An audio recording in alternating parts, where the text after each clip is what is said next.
नमस्कार, चार बड़ी खबर में आपका स्वागत है। मैं हूं देवेंद्र कुशवाहा। आज की पहली बड़ी खबर राजधानी भोपाल से है, जहां एमपी के पूर्व सीएम कमलनाथ ने बीजेपी सरकार और संगठन पर निशाना साधा है। वहीं दूसरी बड़ी खबर शहडोल से है, जहां पंचायत में धांधली का मामला सामने आया है।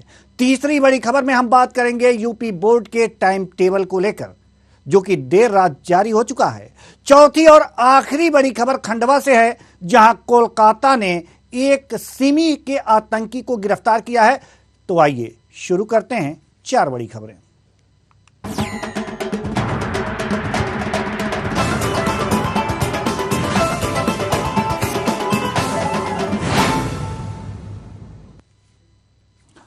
इन्वेस्टर समिट पर कमलनाथ विश्वास से आता है निवेश। कमलनाथ ने कहा है कि विश्वास से निवेश आता है। एनआरआई को असुविधा के लिए सरकार जिम्मेदार है, ऐसी बातें कही है। एमपी के पूर्व सीएम कमलनाथ ने बीजेपी सरकार और संगठन पर निशाना साधा है। पूर्व सीएम ने कहा है कि इन्वेस्टमेंट निवेश तब आता है जब लोगों को विश्वास हो। विज्ञापन से इन्वेस्टमेंट नहीं आता। एनआरआई को असुविधा हुई वो गलत है और बदनामी की बात है। वहीं उन्होंने कहा कि धार्मिक निक्कर पहनने से नहीं बनते। आरएसएस और बीजेपी ने धर्म का ठेका ले रखा है। अश्लील सीडी मामले में पीसीसी चीफ कमलनाथ ने बयान से पलटते हुए कहा कि उन्होंने पेन ड्राइव देखी है। एसआईटी को कहा था कि पूरी जांच करे, उसके बाद पेन ड्राइव नहीं है। वे पेन ड्राइव रखकर क्या करते हैं? इसके साथ ही कमलनाथ ने कई दूसरे मुद्दों पर भी अपनी बात रखी। विश्वास हमारा प्रदेश 5 प्रदेशों से घिरा हुआ है। जो दक्षिण में अपना सामान बेचता है वो उत्तर भारत में अपने कारखाने लगाता है। क्यों? क्योंकि लोगों को मध्य प्रदेश पर विश्वास नहीं। विज्ञापन से, मीडिया इवेंट से निवेश नहीं आता। विज्ञापन तो चल रहे हैं सालों से। 18 साल में इतने इन्वेस्टमेंट समिट हुए, 6,500 प्रपोजल आए। इसका तो विधानसभा में जवाब दिया कि कितना निवेश आया। तो आज मैंने भी देखा व्हाट्सएप में कि किस प्रकार से कुछ लोग शिकायत कर रहे थे। ये आप लोगों ने भी सब देखा होगा। इससे हमारे प्रदेश की बदनामी होती है अगर इस प्रकार की असुविधा होए। हम तो स्वागत करते हैं जिनका भी, जो भी इन्वेस्टमेंट समिट में आए, हम उनका स्वागत करते हैं। ये मध्य प्रदेश में एक नया विश्वास बने, हम उसका स्वागत करते हैं। पर आप केवल भाषण से ही इन्वेस्टमेंट नहीं आ सकता। तो मध्य प्रदेश के पूर्व सीएम कमलनाथ ने यह कहा है कि सिर्फ प्रचार से इन्वेस्टमेंट नहीं होता किसी राज्य में, और धार्मिक चोला पहन लेने से, निक्कर पहन लेने से इन्वेस्टमेंट नहीं होता। और जो एनआरआई के साथ हुआ है, पीएम के कार्यक्रम में उन्हें नहीं जाने दिया गया, इससे देश की बेइज्जती हुई है। तो सवाल यहां पर यह है कि यह कह करके पूर्व सीएम कमलनाथ आखिर क्या साबित करना चाह रहे हैं? आखिर क्या उनके कहने का तात्पर्य है? यही हम समझने की कोशिश करेंगे और यह जानने की कोशिश करेंगे कि आखिर प्रचार से इन्वेस्टमेंट नहीं आता, इसका आशय क्या है? क्या बीजेपी सिर्फ भाषण देती है, कुछ भी नहीं करती? क्या जो इन्वेस्टमेंट करने वाले हैं जो मध्य प्रदेश में, उनको दिखाने के लिए, बताने के लिए मध्य प्रदेश सरकार के पास कुछ ऐसी चीजें नहीं हैं जो कि वो दिखा सकें और इन्वेस्टमेंट ला सकें? इस खबर पर ज्यादा जानकारी के साथ हमारे संवाददाता कृष्णा शर्मा हमारे साथ जुड़ चुके हैं। कृष्णा, हम जानना चाहेंगे कि कमलनाथ का जो बयान है, उस बयान के मायने क्या हैं?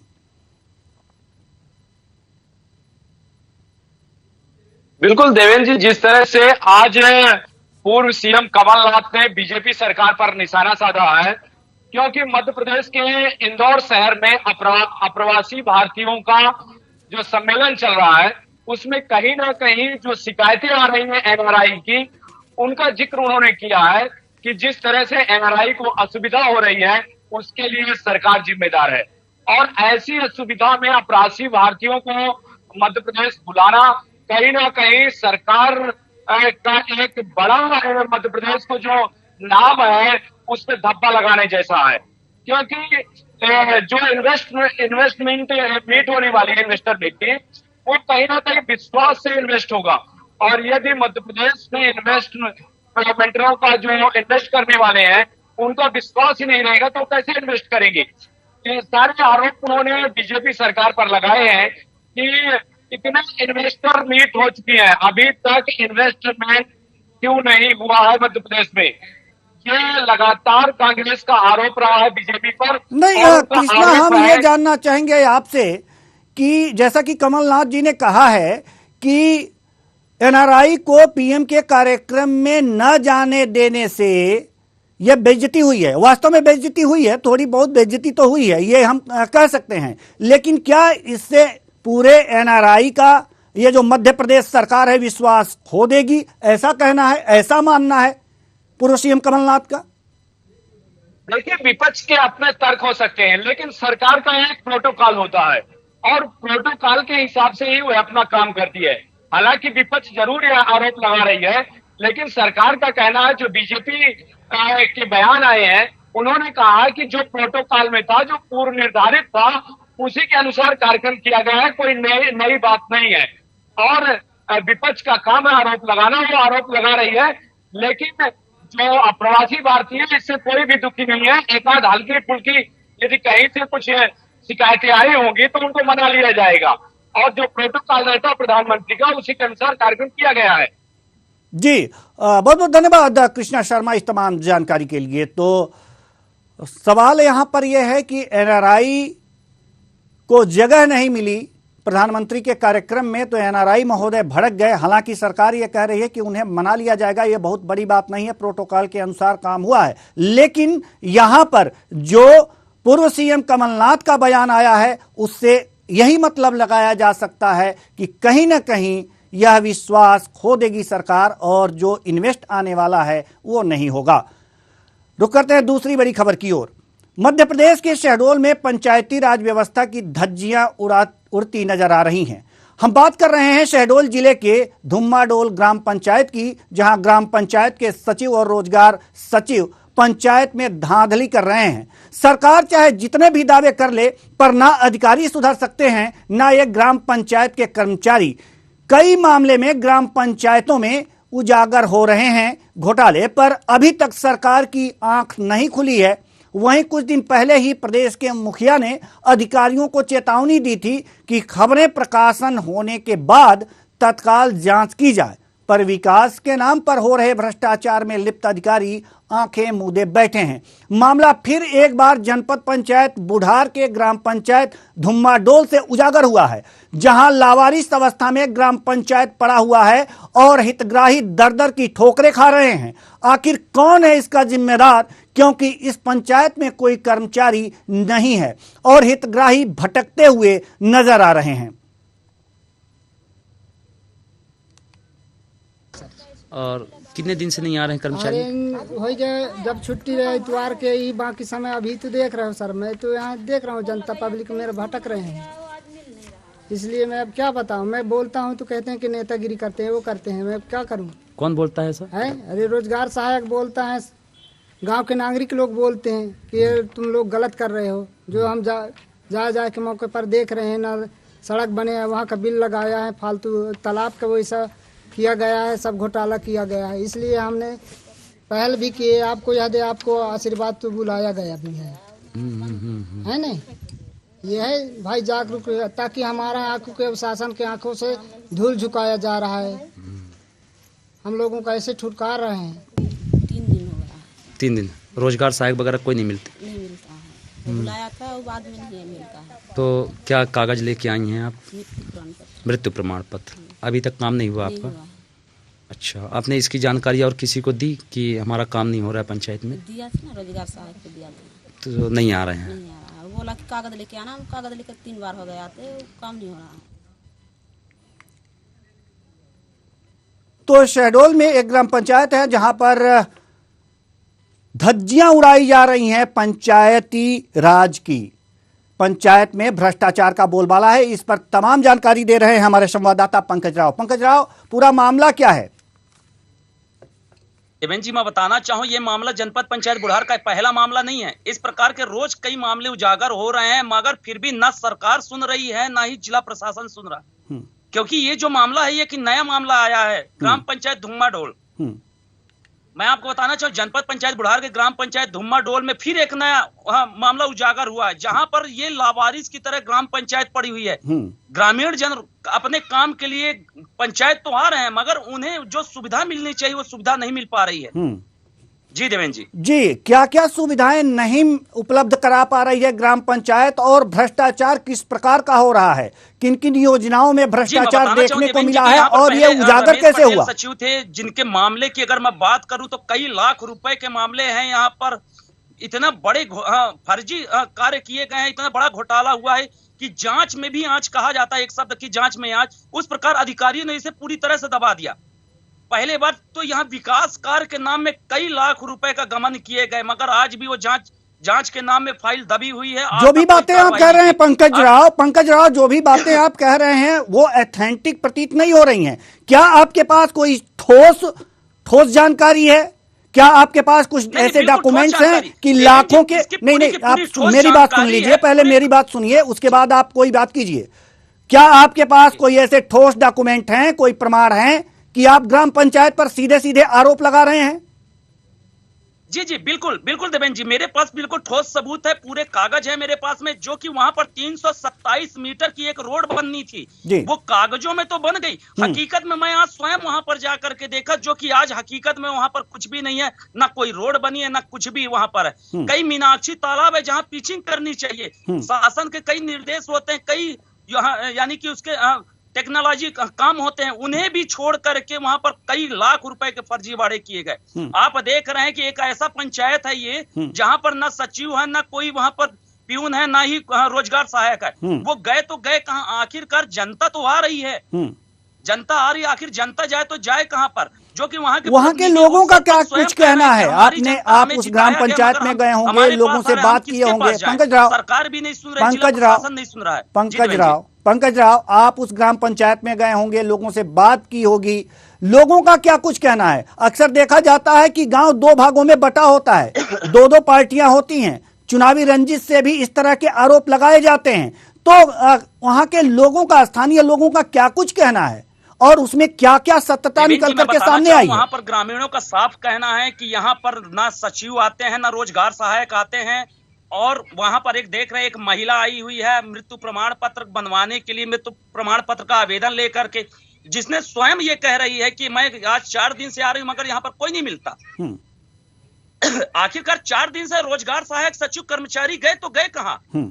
सवाल तो ये भी है, और बड़ा ही जटिल सवाल है पंकज राव। को जीतने के लिए नेता हो या ग्रामीणों ने आज उप सरपंच बनाया है, कहीं ना कहीं उप सरपंच का दायित्व तो होता है कि ग्राम पंचायतों को कार्य कराना, लोगों की, जनता की आवाज को सुनना, मगर जब कर्मचारी नहीं तो सुनेगा कौन? जी, वहां पर मैं बता दूं, जो रोजगार सहायक है, रोजगार सहायक भी ठेकेदारी प्रथा चालू किए हुए हैं। वहां पर अगर काम की ग्राम पंचायत में हुए भ्रष्टाचार के बारे में ग्रामीणों का क्या कुछ कहना है? ग्रामीणों ने साफ ये कहा है कि यहाँ पर लाखों का भ्रष्टाचार किए गए हैं, जिसकी शिकायत स्वयं कलेक्टर महोदय तक की गई, मगर कार्रवाई आज तक नहीं की गई है। आखिर ये कार्रवाई क्यों नहीं हुई? किसी अधिकारी से आपने ये जानने की कोशिश की? अगर जो जानने की कोशिश की तो उन्होंने कहा क्या? देखिए देवेंद्र जी, मेरी तत्काल में बात हुई इंजीनियर साहब से, वहां पर इंजीनियर आए हुए हैं, कुछ दिन पूर्व भी आए हुए हैं। उनका ये कहना कि नहीं, मेरे राज्य में ऐसे काम नहीं हो पाएंगे, अगर उन्होंने भ्रष्टाचार किया है तो कहीं ना कहीं पर उन्हें जवाब देना पड़ेगा। और अधिकारी के बाद कहीं, देखिए कोई भी काम होता है, कहीं पर भ्रष्टाचार भी होता है तो कोई ना कोई अधिकारी के सह पे ही होता है, कहीं ना कहीं अधिकारी को जानकारी है इस चीज की, तभी जाकर के। अब मैं नहीं, अगर जो आपने अधिकारी से बात की तो अधिकारी ने क्या कुछ आपको बताया उस संबंध में कि जांच हो रही है, या जांच किया जाएगा, या फिर जांच नहीं होगी, ये मामले नहीं है, कुछ तो बताया होगा आपको? नहीं, अधिकारी का ये कहना है कि हम इसको दिखवाते हैं और जो भी सामने आएगा तथ्य उसके आधार पे हम कार्रवाई करेंगे, उनका ये कहना है। जी, बहुत बहुत धन्यवाद इस तमाम जानकारी के लिए पंकज राव। तो कुल मिलाकर के ये देखा जा रहा है कि ग्राम पंचायत में भ्रष्टाचार का बोलबाला है, और भ्रष्टाचार का यह बोलबाला दिख रहा है तमाम जगहों पर। कहीं सड़कें नहीं है लेकिन पैसे निकाल लिए गए हैं उसके नाम पर। इस पर तमाम जानकारी दे रहे थे हमारे संवाददाता पंकज राव। अब रुख करते हैं तीसरी बड़ी खबर की ओर।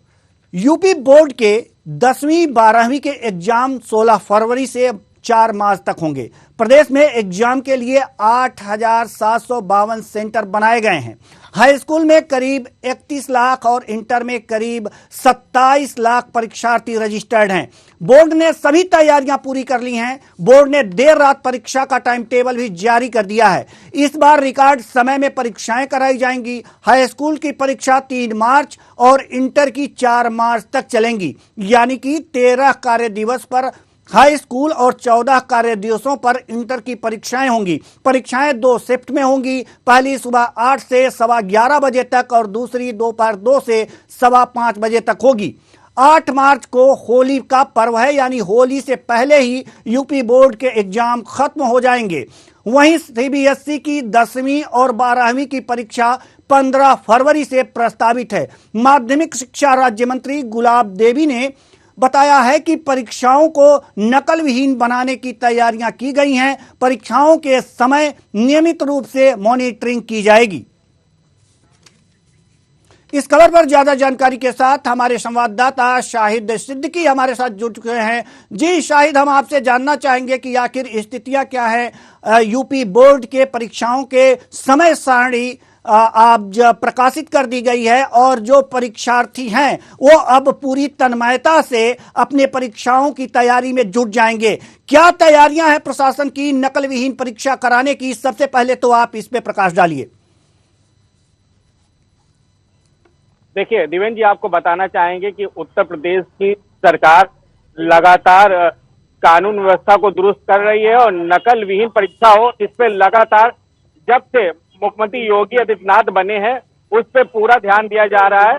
और क्योंकि सुप्रीम कोर्ट का फैसला भी 3 महीने पे आना है चुनाव को, जिसको देखते हुए उत्तर प्रदेश की मंत्री माध्यमिक शिक्षा गुलाब देवी ने कल रात में हाई स्कूल और इंटर की परीक्षा की जो दिनांक है उसको बताया है 16 फरवरी से 16 फरवरी से जी परीक्षा होगी और जिसमें हाई स्कूल और इंटर की परीक्षा होगी। इसमें हाई स्कूल में 31 लाख और इंटर में 27 लाख जो है जो विद्यार्थी हैं वो बैठेंगे। और लगातार उत्तर प्रदेश सख्त है और एक चुनौती है कि उत्तर प्रदेश में नगर निकाय चुनाव भी होना है, जिसमें सुप्रीम कोर्ट ने 3 महीने की रोक लगाई है, जिसको देखते हुए होली से पहले जो है परीक्षाएं समाप्त कर दी जाएगी। 3 मार्च और 4 मार्च को परीक्षाएं समाप्त हो जाएंगी। देवेंद्र जी, शाहिद, हम आपसे जानना चाहेंगे कि जब परीक्षाएं शुरू होती हैं उससे पहले जो बच्चे तैयारी करते हैं उसके लिए सबसे बड़ी समस्या होती है बिजली की समस्या। बिजली के उजाले में यानी कि बल्ब की रोशनी में अगर जो बच्चे पढ़ाई करते हैं तो उनकी तैयारी बढ़िया होती है, वरना फिर दीपक जलाकर तैयारी करने में कठिनाइयां होती हैं, आंखों पर असर भी पड़ता है। ऐसे में उत्तर प्रदेश की सरकार ने विद्युत विभाग से क्या कुछ तैयारियां करने के आदेश जारी किए हैं कि परीक्षा के समय या परीक्षा की तैयारी के समय उन्हें भरपूर बिजली प्राप्त हो सके? देखिए देवेंद्र, आपको बताना चाहेंगे उत्तर प्रदेश के जो विद्युत मिनिस्टर हैं AK शर्मा लगातार बैठक करते रहते हैं और गांव-गांव बिजली पहुंचाने का काम उत्तर प्रदेश सरकार कर रही है और कोई कहीं भी बिजली न रहे इस पे विशेष ध्यान दिया जा रहा है। लगातार मुख्यमंत्री योगी आदित्यनाथ और उत्तर प्रदेश के मंत्री सभी जगह बिजली की व्यवस्था पूरी हो। कटौती जो है ज्यादातर बंद हो चुकी है उत्तर प्रदेश में। गांव में भी 24 घंटे लाइट देने का काम उत्तर प्रदेश सरकार कर रही है। और यूपी बोर्ड की जब परीक्षाएं आती हैं तो डिवीजन वाइज जो है जहां जहां परीक्षा होती है या पूरे उत्तर प्रदेश में जिस डिवीजन में परीक्षा हो रही है वहां पे विद्युत की व्यवस्था चुस्त और दुरुस्त हो, इस पे विशेष उत्तर प्रदेश सरकार की ध्यान देती है। जैसा आपने बताया कि दिया जलाने से आता है और तो वो जो जी शाहिद सिद्दीकी जी, सवाल यहां पर यह है कि अगर जो परीक्षाएं शुरू हो रही हैं और परीक्षाएं अगर जो हो रही हैं तो उससे पहले प्रशासन पूरी तरह से तैयार होता है, लेकिन कई मामलों में यह देखा गया है कि प्रतियोगिता परीक्षाओं की अगर जो बात कर लें तो उनमें कई ऐसे परीक्षा हुए हैं जिनमें कि पेपर लीक हो गया है। ऐसे में क्या जो ये बोर्ड की परीक्षाएं घोषित की जा रही हैं इसमें ये लीक ना होने पाए, इसके लिए क्या सतर्कता बरत रही है सरकार? देवेंद्र, ये बड़ी चुनौती है। जैसा आपने कहा पेपर लीक का मामला उत्तर प्रदेश में चाहे लेखपाल का हो और चाहे वो तहसीलदार का इलेक्शन हो, तमाम में पेपर लीक हुए हैं और उत्तर प्रदेश सर की कहीं ना कहीं फजीहत भी हुई है। मगर चाहे एटीएस हो चाहे आला अधिकारी हो, इस पर विशेष ध्यान दिए हैं और जो ऐसा काम कर रहा है उसको गिरफ्तारी करके जेल भी भेजा गया है। उत्तर प्रदेश में यूपी बेड की परीक्षा है और चुनाव भी है, जिसको देखते हुए उत्तर प्रदेश के मुख्यमंत्री योगी आदित्यनाथ, उत्तर प्रदेश के तमाम मंत्री, आला अधिकारी कोई भी परीक्षा में चूक ना हो, इस पे एक कमेटी गठित की गई है। चाहे वो जी परीक्षा कराने की कमेटी है और चाहे एटीएस की कमेटी हो, चाहे पुलिस विभाग की हो, चाहे जिलों के पुलिस अधीक्षक हो, चाहे कमिश्नर हो, कोई चूक ना हो, पेपर लीक ना हो। प्रयागराज इलाहाबाद यूपी बोर्ड है और इलाहाबाद बोर्ड में कड़ी निगरानी रखी जा रही है जहां पेपर बनाए जा रहे हैं और पेपर लीक ना हो, ये इस पर विशेष ध्यान दिया जा रहा है। जी शाहिद सिद्दीकी जी, बहुत बहुत धन्यवाद इस तमाम जानकारी के लिए। तो कुल मिलाकर के उत्तर प्रदेश बोर्ड परीक्षाओं की समय सारणी जारी कर दी गई है और इस समय सारणी जारी होने के बाद उत्तर प्रदेश सरकार की क्या कुछ तैयारियां हैं इसके बारे में तमाम जानकारी दे रहे थे हमारे उत्तर प्रदेश ब्यूरो हेड शाहिद सिद्दीकी। रुक करते हैं चौथी बड़ी खबर की ओर। मध्य प्रदेश के खंडवा के एक युवक को आतंकी संगठन 15 से संबंध के आरोप में कोलकाता एसटीएफ पुलिस ने गिरफ्तार किया है। गिरफ्तार युवक से एसटीएफ ने एक मोबाइल, पेन ड्राइव और जरूरी दस्तावेज बरामद किए हैं। कोलकाता पुलिस ने एक आतंकी को गिरफ्तार किया था। उससे संबंध रखने के मामले में ही खंडवा के अब्दुल रकीब को भी पकड़ा गया है। एसटीएफ की टीम ने खंडवा आकर उसकी गिरफ्तारी की। बता दें कि रकीब का पश्चिम बंगाल में आतंकी गतिविधियों से कनेक्शन मिला है। सोशल मीडिया पर ऐसी गतिविधियों को अंजाम दिया जा रहा था जो देश हित में नहीं है। इस वजह से जब एसटीएफ की टीम ने पश्चिम बंगाल के सोशल मीडिया ग्रुप्स की छानबीन की तो उसमें खंडवा के करीब रकीब से जुड़े होने की बात सामने आई। वहीं परिजन का आरोप है कि पुलिस ने बिना सूचना के गिरफ्तार किया है। पुलिस अधीक्षक विवेक सिंह ने बताया कि रकीब का आतंकी कनेक्शन बंगाल से जुड़ा था। रकीब और उसका भाई रशीद सिमी से जुड़े थे। पुलिस ने इन्हें गिरफ्तार कर जेल भेज दिया था। 7 साल तक वे जेल की सजा काटने के बाद 2013-14 में बाहर आए थे। पुलिस के मुताबिक पकड़े गए आरोपी का सिमी सहित अन्य मामलों में कनेक्शन रहा है। ये वेस्ट बंगाल एसटीएफ ने एक प्रकरण क्रमांक 1/23 धारा 121, 121A, 122, 130 और 120B आईपीसी के अंतर्गत मामला दर्ज किया था, जिसमें 2 आरोपियों को वहां पे गिरफ्तार किया था, जिसकी विवेचना उपरांत उन्होंने अब्दुल रकीब कुरैशी, पिता अब्दुल वकील जो खंडवा का है, उसको भी इसमें आरोपी बनाया था और जिसकी गिरफ्तारी के लिए कल वो आए थे। खंडवा पुलिस से उन्होंने मदद मांगी थी, जिसमें खंडवा पुलिस ने टीम बना के और उनकी मदद करके उसको गिरफ्तार किया और गिरफ्तार करके दिया गया उसको। और इसमें फिर उन्होंने इसको अग्रिम विवेचना के लिए प्रॉपर रिमांड के साथ यहाँ से कोलकाता ले जा रहे हैं। ये जैसा बताया, ये धारा 121 से ये देश की सरकार के विरुद्ध युद्ध जैसा मामला होता है, तो एक गंभीर उसमें धाराओं में अपराध है और जिसमें इसको सह आरोपी बनाया गया है। इसका पूर्व में 3 इसके विरुद्ध अपराध हो चुके हैं, जिसमें अपराध दर्ज हैं, जिसमें तीनों में इसको सजा सुनाई गई थी। इसमें 2 अपराध इसमें यूएपीए की धाराओं में दर्ज थे, सिमी से भी संबंधित था और ये 2 अपराधों में सजा काट चुका है। एक अपराध जिसमें सजा चल रही थी उसमें इसको जमानत पे लिया हुआ था 2019 में। इस खबर पर ज्यादा जानकारी के साथ हमारे संवाददाता शरद गुप्ता हमारे साथ जुड़ चुके हैं। जी शरद, हम जानना चाहेंगे कि एक आतंकी से संबंध रखने वाले व्यक्ति को गिरफ्तार किया गया है, पूरा मामला बताइए। ये अब्दुल रकीब नाम का ये खंडवा का रहने वाला है, जो की गतिविधि में लिप्त था और सिमी का जो प्रतिबंधित संगठन है उसका सदस्य रहा है।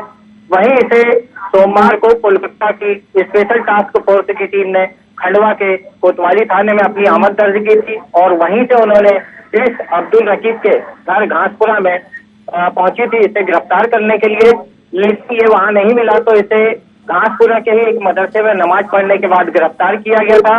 वहीं पुलिस सूत्रों के मुताबिक इस अब्दुल रकीब नाम के शख्स का बंगाल में आतंकी संगठन में शामिल होने के मामले में गिरफ्तारी के लिए पुलिस आई थी और पुलिस ने इसे एसटीएफ ने गिरफ्तार कर लिया इसे। वहीं एसपी विवेक सिंह ने भी कहा है कि इस मामले में आतंकी संगठनों से संबंध रखने के मामले में अब्दुल रकीब और उसके भाई रशीद को पूर्व में भी 6 से 7 साल की सजा हुई थी और 2013-14 में ये बाहर आए थे। तब उसके बाद ये लोग मैकेनिक और ऑटोमोबाइल का काम करने लगे थे। जी देवेंद्र जी शरद, हम आपसे जानना चाहेंगे कि ये 2013-14 में बाहर आए थे, इसके बाद भी इनके आतंकी गतिविधियों में संलिप्तता बनी रही थी। ये अब जो गिरफ्तारी हुई है यह किस संबंध में हुई है और क्या आतंकी गतिविधियों को ये संचालित करने वाले थे? जी देवेंद्र जी, मैं बताना चाहूंगा कि ये बंगाल में एक आतंकी कनेक्शन को देखते हुए वहां से स्पेशल टास्क फोर्स ने इस व्यक्ति को गिरफ्तार करने खंडवा आई थी, क्योंकि बंगाल में कहीं ना कहीं कोई आतंकवादी देश विरोधी घटनाओं में इसके शामिल होने की जानकारी मिली थी। उसी आधार पर स्पेशल टास्क फोर्स बंगाल ने इसे गिरफ्तार किया है। जी बहुत बहुत धन्यवाद इस तमाम जानकारी के लिए। तो कुल मिलाकर के सवाल यहाँ पर यह है कि आतंकवादी कनेक्शन होने की वजह से खंडवा में एक व्यक्ति को गिरफ्तार किया गया है और इस पर तमाम जानकारी दे रहे थे